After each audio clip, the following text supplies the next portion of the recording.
Hello, I'm Ryan F9 and these are the best motorcycle backpacks. Hello, I'm Ryan F9 and this is my favorite moto backpack. Hello, I'm Ryan F9 and this is my favorite backpack for motorcycle. Deja vu. Why stuff a dead horse into each of these bags and beat them all over again? Well, like IKEA, I'm serving horse meat that's tastier than you think. Each of these bags is based on a backpack you already know, but better. Case in point, the Ogio Dakar 3-liter hydration pack. It looks like a miniature version of the Ogio No Drag Mach 1 that I recommended last year, or indeed the Mach 5 I recommended the year before that. Or even the Mach 3, which is lazily rebranded by Dainese as the D-Mach to the tone-deaf tune of $80. Well, the Dakar is better than all those bags, not least because it's $50 cheaper. And for that you get more features. Like the hydration bladder with a hard conduit that prevents its hose from kinking. This simultaneously acts as a backbone for the bladder, so it doesn't sag to the puncture-prone bottom of the pack, where it would also create back-breaking weight distribution. That is how to make a hydro pack. But wait, Billy Mays, there's more. The entire pocket is lined with thermal reflectives, keeping your Pinot Grigio cool for longer. Also your lunch, if like me, you put it in there. Now, the No Drag was popular with sport riders because it looks like a bullet, but I contend this is better. The mini hardshell has substantially the same effect of creating neutral drag across the pack. No flapping around, no wandering at speed. That's also because the harness is superior. 4 points, swivel buckle, this beats the No Drag and pretty much everything else in a tuck. It's on par with Kriega's quad lock system. The clamshell is also on par with Ogio's Tech Vault system. Pocket crush protection that you can pay north of $200 for. That's crush, not crash. Put your delicates in here, drop your bag butter side down, and it should save your snow globe. Drop your bike at 100? No promises. There are straps to attach whatever to the top of the bag, probably a helmet, and an interior that makes your stuff easy to find, so long as your stuff isn't a yellow highlighter. Only downside of this pack is that it's 12 liters. In Imperial, that would be not big, but it's a feature-packed little pack. Kriega. Last year I spent $200 on a Kriega R20, which was okay. My only qualms were that, especially considering it ain't waterproof. And I was worried that the super thin shell material would rip at first. Well, 15 months later, and I did rip it. Ripped one of the straps clean off. Now, yes, I was abusing my expensive bag, but that's kind of the point. So I'm switching to this, Kriega's Urban Messenger bag. It looks better around the office, it's actually 100% waterproof, and they went up to 1000D Cordura on the base and straps. Hopefully I won't be amputating any more buckles. At $250, it's a bit dearer than my R20 and 4 liters smaller, but hey, waterproof. Speaking of, that means there's a roll top closure underneath the messenger flap. It's kinda weird and kinda inconvenient for whipping out the laptop, but hey, waterproof. Favorite thing about the messenger is its cinch. One cord to tighten or loosen, just tug up or down. When you're putting the bag on over a helmet with gloves on, that ease of use is everything. Plus it leaves no dangling straps to flap in the wind.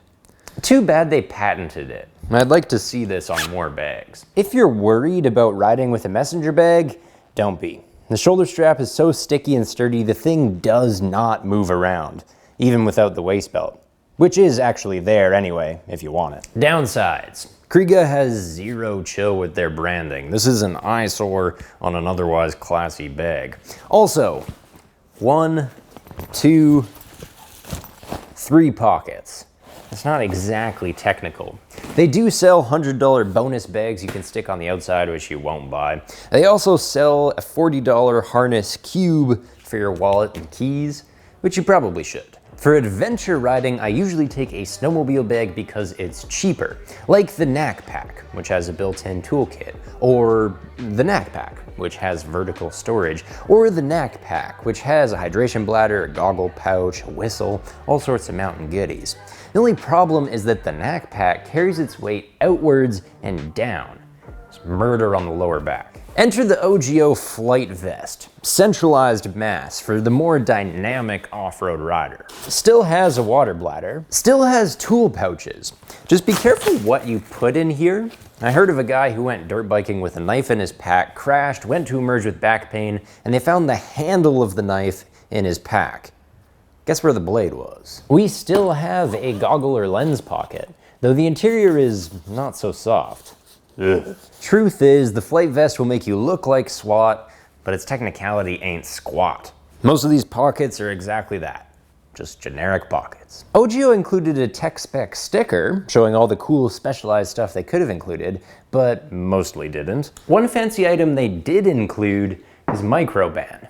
Because vests sit under your arms, they get sweatier, smellier, faster than backpacks. So incorporated into the fabric itself is microban. It's attracted to cell walls, and it also consumes the protein that they're made from. So boom, lysis.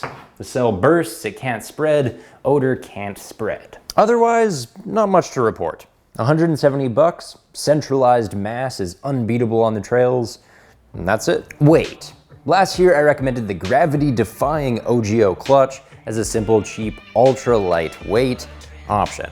And it's still stellar. Buy that if you only have 60 bucks to spend. But if you have two 60s to rub together, the Boostr solar backpack is equally airy, 710 grams. Also, it has a solar panel that charges anything with a USB plug.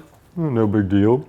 It did my phone in 3 hours of sunlight, straight from the panel too. You're not lugging a battery in here, and therein lies the key to its lightweight. Plus, the bag has a hydration bladder. And at this point, 120 bucks starts to sound reasonable. The bag itself is fine, it's blue. It has bungees, an airflow back pad, some huggy waist flaps, some pouches. It's backpack-ish in a very normal way. One enormous oversight is that the charging pocket isn't waterproof. Decidedly silly, since whatever you put in here is necessarily electric. The Nelson-Rigg Hurricane is the exact opposite of the Boostr.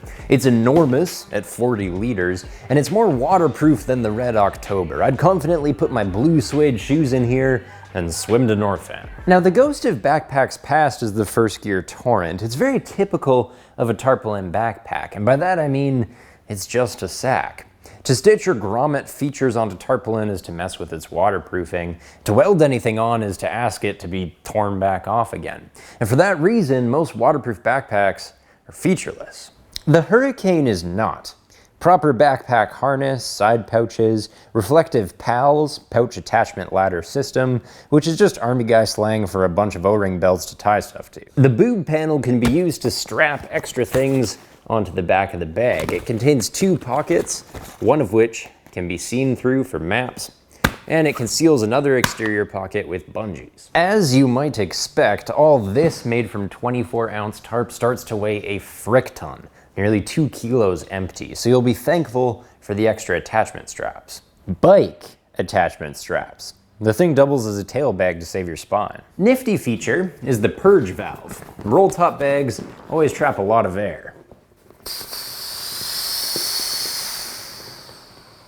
Not so nifty feature is the laptop sleeve. It's completely unpadded, but more than that, it's trapezoidal. 9 inches wide at the top, 8 at the bottom. Last time I checked, laptops were rectangles. And that's it. 5 better backpacks than before. Sport, commuting, off-road, lightweight electric, and heavyweight waterproof. Thank you.